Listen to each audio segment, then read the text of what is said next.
Good evening, everyone. This is Susan at Windmill Ridge Budgets and More, and I'd love to welcome y'all to the herd this evening. Well, I thought we could make another challenge on Canva. The other day, let me see if I can get this to where we can see it. We made this particular challenge, and I've tweaked it a little bit. I've added my logo to it and all that sort of cool stuff up here. Made it a roll and save, which we already did. But this is the one where we learned how to use the tidy up feature and get things kind of evenly spaced. Well, I got to thinking that one of the things I always had difficulty with was knowing how big should my text need to be if I was going to do a scratch-off savings, and how big, how much space did I need to leave? So I came up with this one. Again, this is just not a really good angle, is it? I am not liking this at all. Anyway, here, let's see. I'm going to kind of move you around a little bit. Sorry about the earthquake. These are all free elements within Canva. I put my little logo over here in the corner, which is where I usually put her, one corner or another. And I added it all up, and it's a save 72, and it's a range 1 to 9. So let's see if I can get that over there where you can see it. Yeah, maybe. And we have the A5 and the A6. If you like A5s, great. If you like A6, that's fine, but it kind of all goes to the same steps, the same skills. It doesn't really much matter. So the A5, I have it 5 by 7. And the A6, let's see if we can see what that is. Let's see, hold on. Did I group that? I don't think I did. Let's see. That is at, hold on, I just moved it, didn't I? 6.2 by 3. That should be about 3.3. It's showing 3.4, but I think it'll be fine. Let's do 6.2 by 3.3. 6.2 by 3.3, I think would be just fine. And so let's see what we can do to create this. Now, not going to be using the tidy up feature or anything like that with this because they're so randomly placed, but let me show you. Let's see. Let's go on down here. Da, da, da, da, da, da, da. We're going to go ahead and pick just a shape. This already has the corner rounding done, and it's already at 38, which is what I like. So that works okay for me. So this is going to be 5 by 7 because that seems to work out pretty well. Let's see. I want the color. Let's see, we'll do the border at, shall we do the border at 10 today? Why not? 8, 10, whatever you like. It doesn't really much matter. We're going to do the center color at no color over here. I don't want any color on it. And I think we'll wait on the color of the border in a minute because we'll take it off of our graphics. Okay, so the next one. Now we could do this, we could copy that 5 by 7 one and, bring it down, or we can just make a new one. So what did we say, 6, 2 or 3 by 3, 3. Da, da, da. There we go. That'll work. That will work just fine. And we'll make that be a 10 just to match. And we'll make the center be no color. All right. Now, let's scroll back up so I can see what we did up here. So what we did up here is I found a background of autumn leaves. Okay, that was our background. So we're going to come over here to elements, and I'm going to type in fall background, which I've already done. You can see that I have done that before, and there are a ton. We'll look at all of them. A ton of backgrounds. Now what I was looking for was free elements. Now there's gingham checks, There's all kinds of plaids. But what I wanted, now there's this one here. That one's kind of cute. That's a free one. This was kind of cute. That's a free one. But what I was looking for and needing was one that you could size both directions, both diagonally and horizontally. And I don't recall how far I had to go to find that one. And that's the other thing. Sometimes you get in the weeds of looking and hunting and looking for just the right element. So you know what? I'm going to kind of just cheat a little bit. We're going to come up here to the one I've already done. We are going to go to our layers over here, and we're going to find our background. Okay, that works. It's on the little one. I don't care. And we're going to duplicate it. There she is. Feel free to copy, paste, and duplicate. Now this is what I'm talking about. You need a graphic that will have the little grab things on all four sides, little handle things, and that way you can size it every direction. Otherwise, it'll only go so far, and then you can't get it down where you want it. So this one has a white background. It's not going to matter too much if you kind of hang over a little bit. We're going to duplicate that again and put it down here. And let's zoom in as far as we need to go. We could also, I don't know if you noticed, but there's a little corner out here hanging out. You can round that off too. There we go. We're going to round those corners to about 33. That should work just fine. And that way the corners won't stick out on you. Here, let's zoom this in a little further because it's trying to snap to a given dimension. There we go. Okay, now what I think I'd like to do is wait on a color for my border until I can get a turkey. And here again, you can come over here, put in turkey or Thanksgiving, and find any kind of turkey that you like. If you have already signed up and gotten the pro account, anything is available to you. If you haven't yet and you're using the free one, then you just have to look for the ones that are not pro elements. Now, I will say that the one I got was a free one, and I was surprised because it was darn cute. And of course, I don't remember how far I had to search, but it was darn cute. Oh, that's a cute one too, but it's a pro. Doggone it. It's a pro element. Well, I'll tell you what, in the essence of time, oh wait, there he is. That's the one, isn't it? Let's go look. Let's double check. Yep, sure enough is. Ha ha. That's the little guy that I wanted. And we will make him be just as big as we can get him. Now, because I want him on the small one too, I want to duplicate him. Of course, he's too big. And I don't necessarily want him going the same direction. I want him turned around the other way. You may or may not know about this particular feature, but right up here,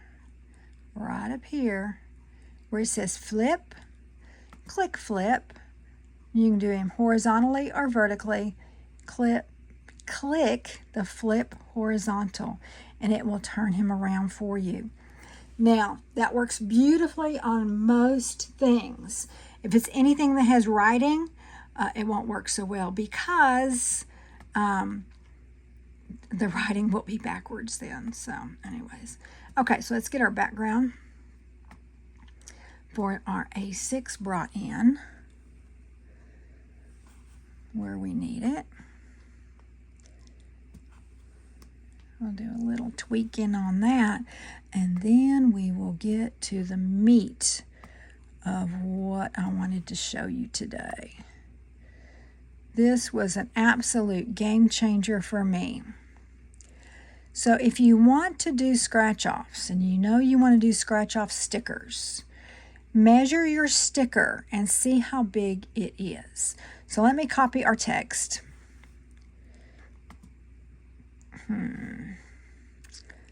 Let's see if I can copy our text. There we go. There we go. We'll group it, duplicate it, bring it down. Just because you are going to have fonts that you like better than others. Here we go. All right, let's go ahead real quick, and we will change the color. So we will go in here. I think these are two different colors, actually, both those. We're going to ungroup it because I like the color of the orange in that text. I think I want my border to be that same orange. So let's go look and see what that orange is.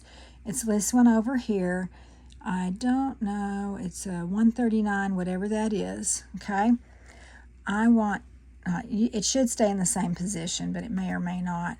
I want this color to be that. Just go and look. Now, if I wanted this color here to be this orange right here, you can do that too. So you come over here, if you do, you come over here, click on that, and then scroll down till you get the little ink dropper to pick that. You pick that, and then you come over here and say, yep, that's the orange I want, and you can change it to that exact color. Now, what if I wanted it this color?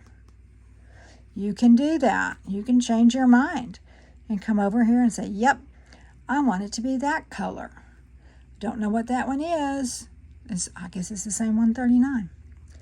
What if I wanted it to be, oopsie, let's put that back. Thank you, ma'am. What if I wanted it to be the color of his wings? Click on that, scroll down a little on that particular pop-up window, come over here, and now it's that color. And that is, I don't know what that is, 3F, 2F, whatever.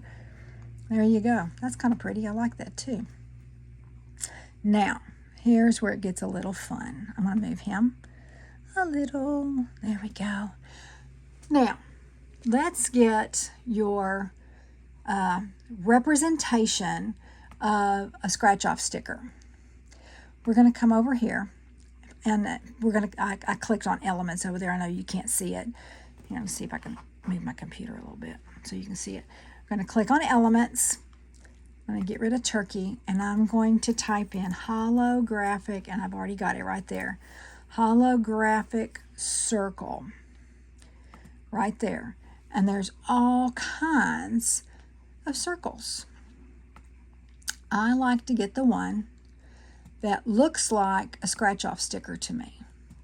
And it's this one right here. It's a free element. You don't need to have a membership. And you're going to size that little sweet thing down to 1 inch. 1 by 1. Because that's the size of most scratch-off stickers. Unless you have the tiny ones that could be 1/2 inch or 0.7. But this is 1 inch. And now you know where your stickers will be able to fit. So I like to put mine in, and then we just kind of move them around. Now, you can get these as close as you want them, or give it as much room as you like. You can tidy it up, or you can just, eyeball it. It doesn't matter, because these are not going to stay. It does not matter. Let's see. Let's put some over here. And like I said, you can put in as many as you like. I did not copy this one again to duplicate simply because it will go in the same direction at the same distance that you just moved it. So I will click it now though, and now it'll be right there. There we go. See what I mean? It jumped that far. So there we go. Let's go ahead and we can, now you're probably going to want to put in that it's going to save so much, and you know, it's a range of, I don't know, 1 to 10. Maybe you like them really spicy. I don't know. Okay, here we go. Now we know where our stickers can fit. If you wanted to put one over here on Tom's wing, you could do that. Now, we're going to come over here and pick some text. I usually get a subheading, and I usually pick the number 9 because I either do a 10 or a 1 to 9 is typically what I do, simply because it's like the biggest, roundest text feature that you're going to have. A 1 is really thin and skinny, and so it might not give you enough room. Pick whatever font you like. So I'm going to go ahead and come over here, and I'm going to pick a different font. I like this one, Ricoletta. It is a pro feature. You can pick whatever you like. This card characters here is one that I downloaded, but we can take this one and duplicate it. And I'm just going to make every single one be 9. Oh dear, hubby just closed the door. I don't know if I duplicated that. I think I jumped. Okay. He must be getting done with what he was doing outside. All right, so we're going to do that. We're going to move all those over. And then we can change them to be whatever we want them to be. Here we go. Just a few more. What range you like is up to you. Then all you do is change your numbers. Here we go. Okay, here we go. So I typically like to say, if I'm going to do 9 is my biggest one, then I'll do a 1 and maybe an 8 and a 7 and a 2, and let's see what else makes 9. We'll do a 3 and a 6. It doesn't matter where they go, y'all. It does not even matter. A 3 and a 6, a 5 and a 4. Here we go. Oops, did I get that? There we go. A 5 and a 4. Okay. And now I need to do something with these. So one of those 9s, let me move this a little, just because I would like it better if it was moved. There we go. One of those 9s can stay. Doesn't matter which one for my liking. Maybe make this be a 5. And then you can add them all up and then total it, or have it be a mystery. It can be a mystery, and then I take out all of these. You don't need them. They're not there for anything other than to show you where everything is going to fit. And now everything fits. You don't have to worry about, is the size okay? Is the placement okay? Is it too close, too far? It doesn't matter. And then there you go. You have a scratch-off challenge ready to print. All you have to do is download it, which we talked about last time, and then print it. And then you're absolutely good to go. So, do your holographic circle. Size it down to the size of your sticker, whatever size you have. It could be the big 1.5-inch one or 2-inch one. Some of them are really, really big. That would be really, really big on this size. But you might have the 0.5 or the 0.7 size stickers. So go ahead and measure your sticker, and then use that representation to know where that's going to fall. So you will be making scratch-off challenges right and left. I have no doubt in the world. So let me know what you would like to learn next. I've got a couple other things about sizing and placement that we'll talk about. And I liked this idea when I learned it. It was a game changer. I hope it's a game changer for you too as well. So y'all be careful out there. Be safe. Love on one another. And I will see you guys in the next video. Bye.